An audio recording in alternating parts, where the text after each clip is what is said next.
Okay, so here is a pro tip.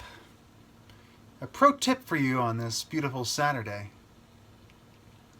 Responding rationally to one of your hyperbolic shit posts is poor form. So if you meet their rational question about your hyperbolic shit post with rationality, that is poor form. It wasn't an intellectual exercise. Check out my video. This is not an intellectual exercise. When we make it an intellectual exercise, the original intent, for example, joking, is undermined. Rational arguments may be diminished. It's best not to cross the streams.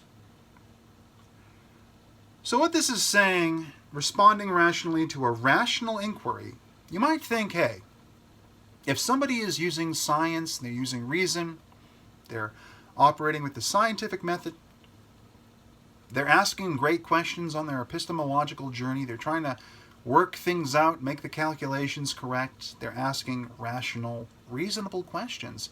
You might think, yeah, what's the problem with that, Jeff Tidwell? Well, the problem is when somebody is being very hyperbolic, or they're using a postmodern framing of something, or they're joking around. They might be simply joking around, and you're obviously looking for an effect. You're not looking to be absolutely truthful per se. You might be trying to make people think and imagine. In persuasion, the art and science of persuasion, a lot of it is putting an image or a thought into people's heads to ponder over, to make the decision themselves about how they feel about it. But you leave some gray area so that it's not strictly defined, and we can actually let our minds fill in the gaps.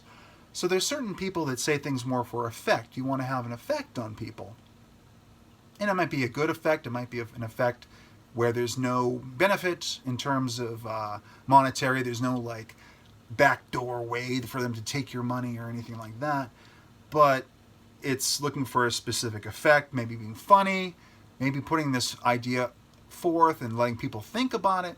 But when you have a hyperbolic shit post, and it's not an intellectual exercise, but somebody is trying to say, well, I'm going to bring intellectualism from over here. It's totally separate. I'm going to bring it over and bring it to your hyperbolic shit posts, and I'm going to tell you what's what.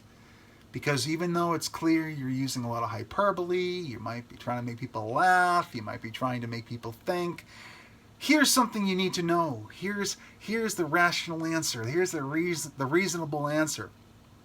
And it might be perfectly 100% true, what they're saying. But it might not be the point. What's the point that you're trying to make? And are they just trying to unravel your point by saying, well, no, let me apply. You might be talking figuratively or using very impressionistic, image-based language, very persuasion-based. I'm just going to take literalism and put it in with your figuratism and make a mess. Because science, fact, truth, period. Happens all the time. It was not an intellectual exercise that you were performing. And when we make it one, the original intent is undermined. So you're basically just overriding what was originally intended. So I might recommend, in some cases, you might want to engage a person like this that tries to mix realms, bring things together that don't belong together. I might recommend just ignoring them or giving them a short answer. Saying it was joking might be dumb, but whatever works, whatever floats your boat, whatever answer you'd like, I'm not making any judgment. The rational arguments may be diminished as well. Best not cross the streams. So, it's not saying the rational argument they're making will be diminished. It's saying that it may be diminished. Because, frankly, if somebody's trying to expand minds to get people to think outside the box, and then you reintroduce this thing that's taking something literally or saying, well, no, I'm not going to go along with it. I'm going to give you pushback on it.